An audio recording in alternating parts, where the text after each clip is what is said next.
नमस्कार, मैं उमेश त्राहिमाम, आप देख रहे हैं त्राहिमाम शो। आज हमारे साथ भारतीय जनता पार्टी के सुर्खी से पूर्व प्रत्याशी रहे सुधीर यादव जी मौजूद हैं, जो राजगढ़ के मंडी अध्यक्ष भी रहे हैं, पूर्व सांसद लक्ष्मी नारायण यादव जी के पुत्र भी हैं और इस समय पर इसलिए भी समसामयिक हैं क्योंकि सुर्खी में उपचुनाव होना है। तो सुधीर जी, आपका त्राहिमाम शो में बहुत बहुत स्वागत है। धन्यवाद।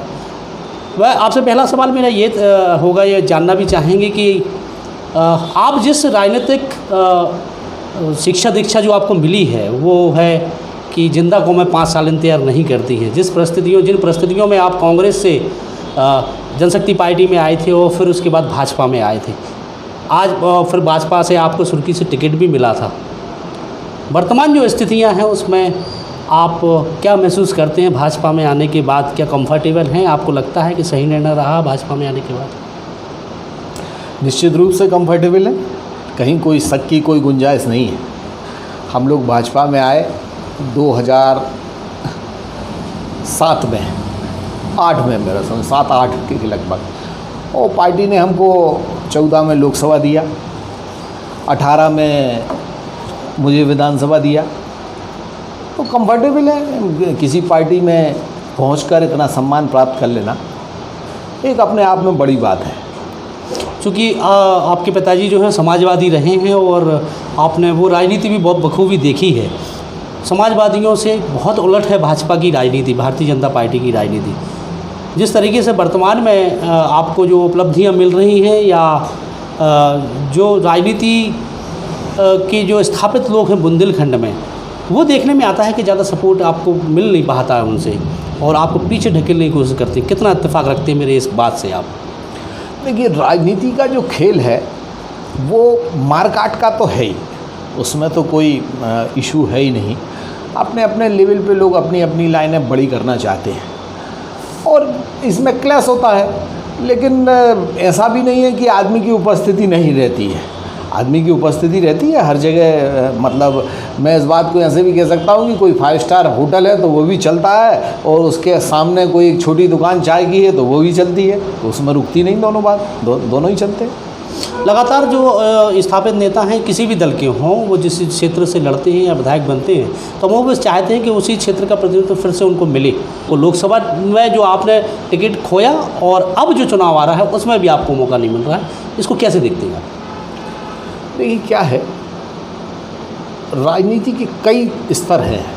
एक नेशनल स्तर की राजनीति है, एक मध्य प्रदेश स्तर की राजनीति है, एक लोकल सागर जिले स्तर की राजनीति है। स्वाभाविक है कि पिताजी का लोकसभा टिकट 14 में हुआ, 18 तक वो सांसद रहे, फिर उनका सांसद का टिकट काटा गया। इससे पहले मुझे विधानसभा का टिकट दिया गया। पार्टी की अपनी थ्योरी होती है काम करने की, किसी भी पार्टी की, और भारतीय जनता पार्टी तो इस मामले में लाइन और लेंथ की पार्टी है। काफ़ी पहले से ही ये तय कर लिया गया कि जो लगभग 74-75 के लगभग जो दरमियान लोग पहुँचेंगे, जो सांसद होंगे, उनके टिकट इस बार नहीं दिए जाएंगे। आप अगर पूरे देश के सिनेरियो को उठा के देख लें तो जैसे ताई का टिकट, ऐसे करीब 40-45 सांसद इस देश में ऐसे हैं जो लंबे समय से सांसद बन रहे थे, 4-4, 5-5, 6-6 बार के सांसद थे, तो वो भी एज बार होने के कारण उनके टिकट काटे गए। अब सुर्खी विधानसभा का एक अलग सीन था। वहाँ पार्टी को ये लगता था कि कोई लड़ने वाला ठीक नहीं मिल रहा है। पार्टी ने बहुत लास्ट मोमेंट पे हमसे कहा कि आपको लड़ना है, बहुत लास्ट मोमेंट पे, जबकि ऐसा नहीं था कि हमारे पास इंफ्रास्ट्रक्चर नहीं था। हमारे पिताजी सांसद थे। सुर्खी विधानसभा में एक लंबे समय का काम भी था हम लोगों का। आप ऐसा कहें कि 77 से 2018 तक 10 चुनाव हुए मान लीजिए सुर्खी विधानसभा में, तो 5 पिताजी ने लड़े, 1 मैंने लड़ा, मतलब 6 चुनाव हम लोग इस सुर्खी विधानसभा में अभी तक लड़ चुके। मैं 2 बार वहाँ मंडी अध्यक्ष रहा। छोटे चुनाव में इंटरेस्ट रहता है ये नेताओं का, किसी को लड़ाने में या खुद लड़ने में, तो ये सब काम लगातार जारी रहा। कमोवेश ये इलेक्टोरल जो पॉलिटिक्स है सागर ज़िले की, उसमें हम लोग अपना एक स्थान हमेशा रखते रहे। अब 2018 के चुनाव के बाद आपने जब चुनाव परिणाम आया था उसके बाद सुर्खी को आपने किस तरीके से लिया? क्या आप ये मान के चल रहे थे कि आने वाले चुनाव भले ही 5 साल बाद होते, वो तो एक घटनाक्रम घट गया अभी, लेकिन 5 साल बाद अगर चुनाव होते तो क्या आप उसको तैयार कर रहे थे उस सुर्खी विधानसभा को अपने लिए? बिल्कुल हम तैयार कर रहे थे। हमने जैसे ही हम चुनाव हारे, चुनाव हारने के लगभग 1 महीने के अंदर हमने 4 बड़ी जगहों पे अपना एक वोट ऑफ थैंक्स लोगों के बीच जाके दिया और सभाएं करके दिया, पब्लिकली जाके दिया। और सुर्खी विधानसभा से हमारा वैसे घर घर का नाता है, लेकिन पिछला चुनाव ऐसा था कि लोग माहौल बना में आ चुके थे और हम लेट पहुंचे थे, एक माहौल बन चुका था उसका। लेकिन अब परिवर्तन हुआ। अब चूँकि और बड़ा परिवर्तन हुआ, देश की राजनीति में बड़ा परिवर्तन हुआ। सिंधिया जी ने टर्न लिया, 18 लोग उनके साथ और 4 लोग ऐसे 22 लोग साथ आके अलग हुए और भारतीय जनता पार्टी को ज्वाइन किया। तो एक प्रदेश में भारतीय जनता पार्टी की सरकार बनी। तो भारतीय जनता का पार्टी दूर दराज कहीं भी रहने वाला कार्यकर्ता प्रसन्न हुआ।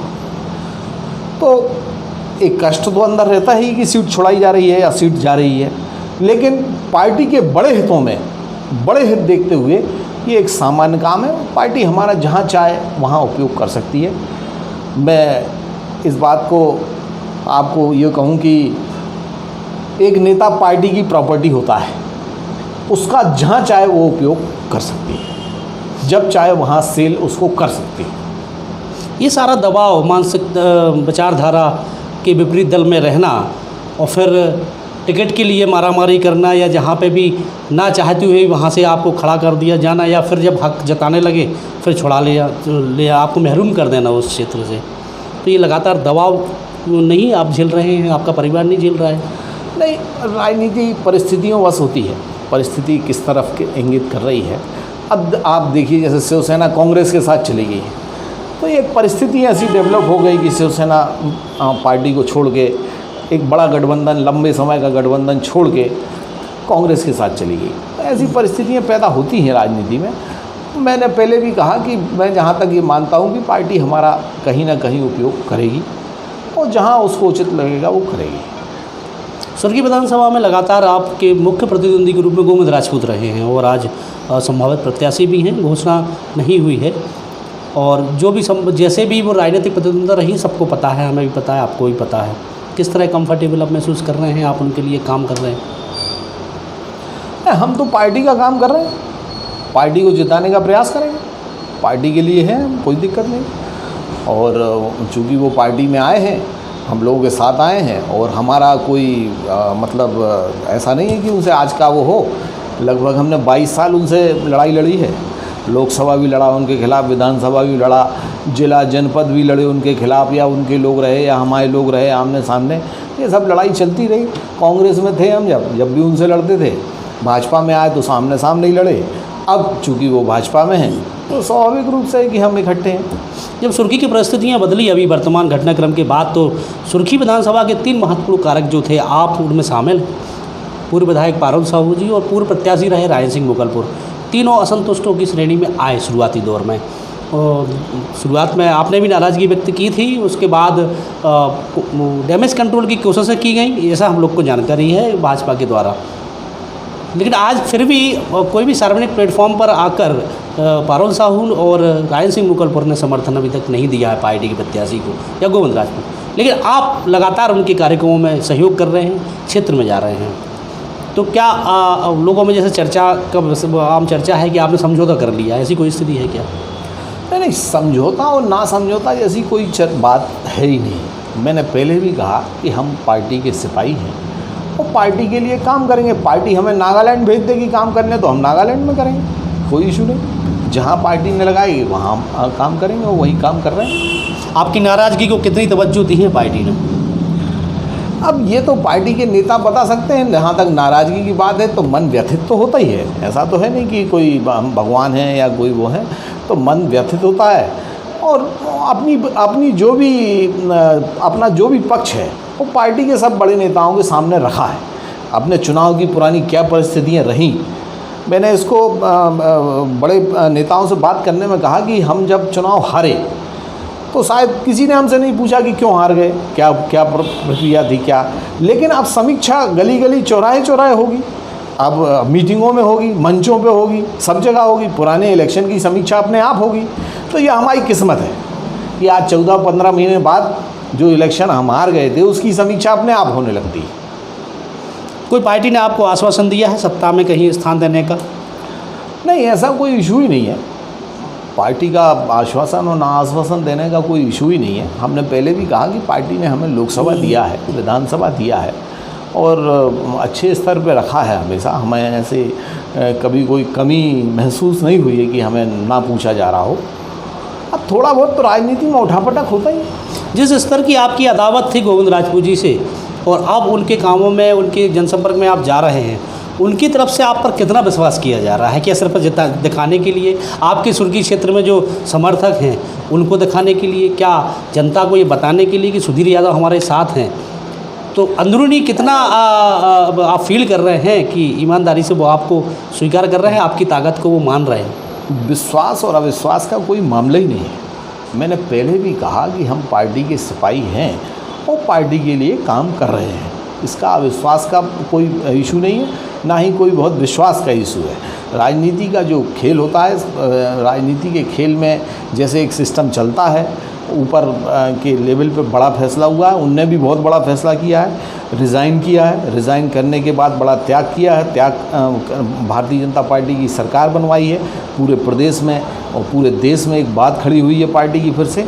तो स्वाभाविक है कि पार्टी का काम हम कर रहे हैं। विश्वास या अविश्वास का कोई इशू है नहीं, मुझे नहीं लगता कोई इशू। आपका जो व्यक्तिगत एक वोट बैंक है, एक समर्थक वर्ग है सुर्खी में, क्योंकि आपके पिता लक्ष्मीनारायण जी का भी वो चुनाव क्षेत्र रहा है, उनकी क्या प्रतिक्रिया है इस समय पर, जब वो आपके साथ गोविंद राजपूत से लड़े थे और आज आप उनके समर्थन में प्रचार कर रहे हैं, तो उनका क्या फीडबैक आ रहा है आपके लिए?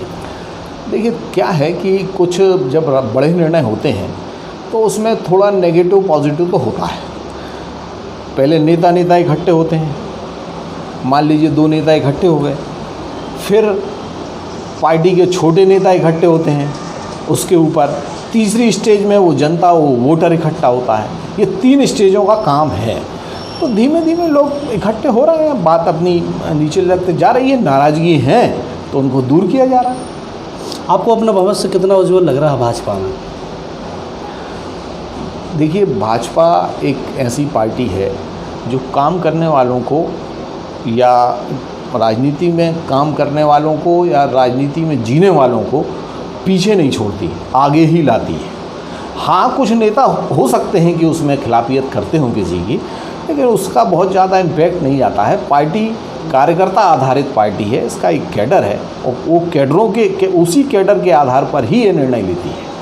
अब आपका अगला अचीवमेंट क्या होगा? क्योंकि जैसे मैंने शुरुआत में कहा था कि आप तो उस विधा से, उस शिक्षा दीक्षा से आए हैं जहाँ पर ये कहा जाता है कि जिंदा गौ में 5 साल इंतजार नहीं करती हैं।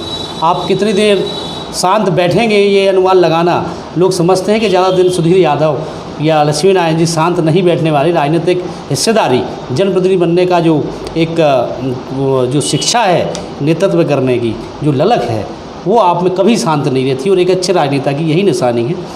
तो आपको कब तक आप शांत बैठेंगे, कब तक इंतज़ार करेंगे आप कोई पोजीशन पाने के लिए? नहीं, पोजीशन का सवाल हमने इस बात आप बार बार इसको कहते हैं कि आप अविश्वासी हो सकता है या ये हो सकता है, कोई इशू नहीं है। हम लोग धैर्यवान लोग हैं, राजनीति लंबे समय से करते रहे हैं। पिताजी ने लगभग 65-67 साल यही काम किया। भाजपा में आने के बाद धैर्यवान हो गए होंगे आप, तो उसी कल्चर से आते हैं जहाँ पर धैर्य नहीं रखा जाता राजनीति के मामले में। समाजवादी विचारधारा अब समाज में बहुत नीचे चली गई है। वो एक अलग सीन था 60 के दशक का और 70 के दशक का, जो समाजवादियों का एक सिस्टम था, वो अलग सीन था। लेकिन अब चूँकि पूंजीवाद ने कम्युनिज्म और समाजवाद दोनों को ख़त्म कर दिया है, तो अब एक अलग प्रक्रिया है, देश में अलग प्रक्रिया है। और फिर किसी ने कोई वक्त देखा नहीं है साहब, क्या वक्त होता है। और मैंने कहा कि मैं भविष्यवक्ता भी नहीं हूँ, लेकिन पार्टी का काम कर रहा हूँ, पार्टी हमारी चिंता करेगी। यही वो बात है जो हम आपसे अपेक्षा कर रहे थे कि भविष्य नहीं देखा है, तो भविष्य की इस शब्द में सारे कुछ छुपा है। आपकी जो अंदाज जनता लगा सकती है या हम लगा सकते हैं। सुर्खी में आप कुछ दिन से काम कर रहे हैं, क्या देखते हैं वहाँ पर?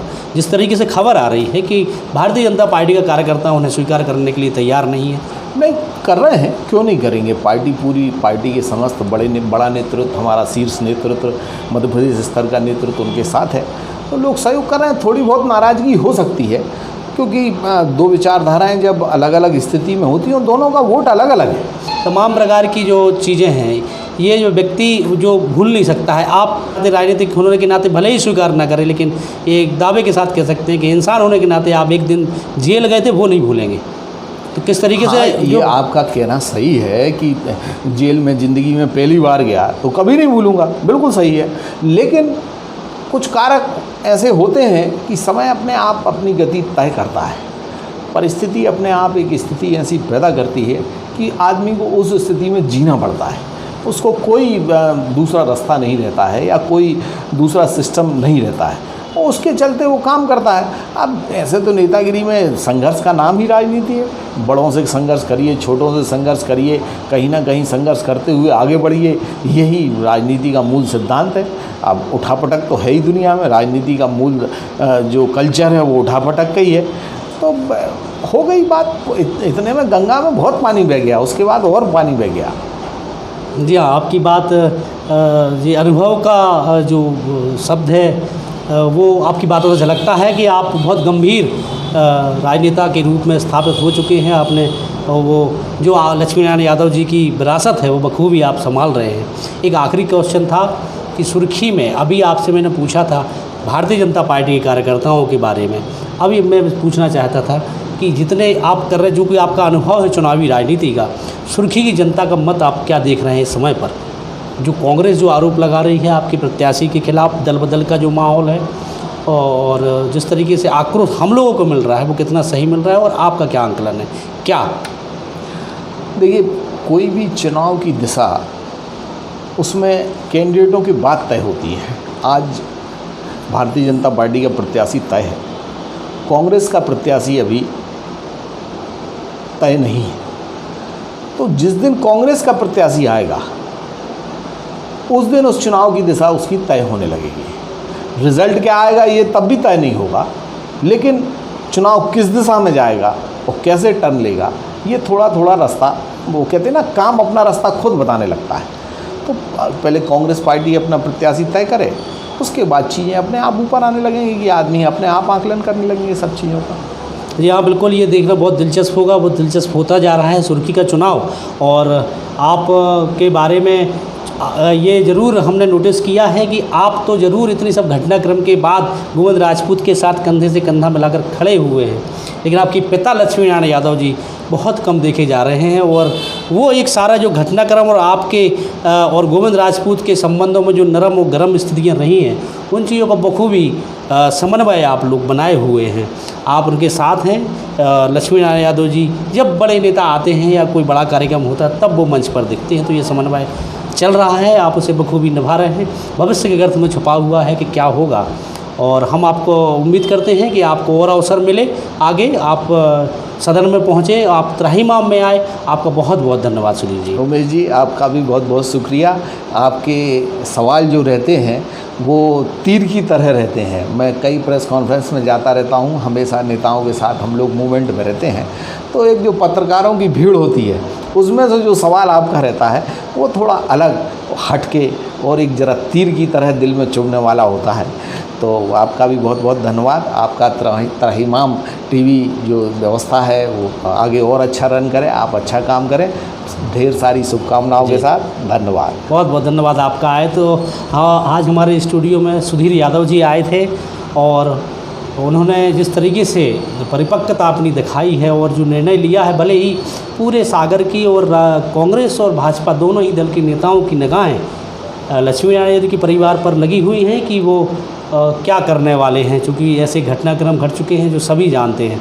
उसके बाद भी जो राजनीतिक सूझबूझ से आज तक जो स्थितियाँ और समन्वय बना के रखे हुए हैं, अभी तक कोई विवाद की स्थिति नहीं बन पाई है। लेकिन ये ज़रूर सबको अपेक्षा है कि सुधीर यादव जी आने वाले समय में ज़रूर अपने लिए कोई ना कोई स्थान तलाशेंगे, क्योंकि ये आग उनमें सबने देखी है।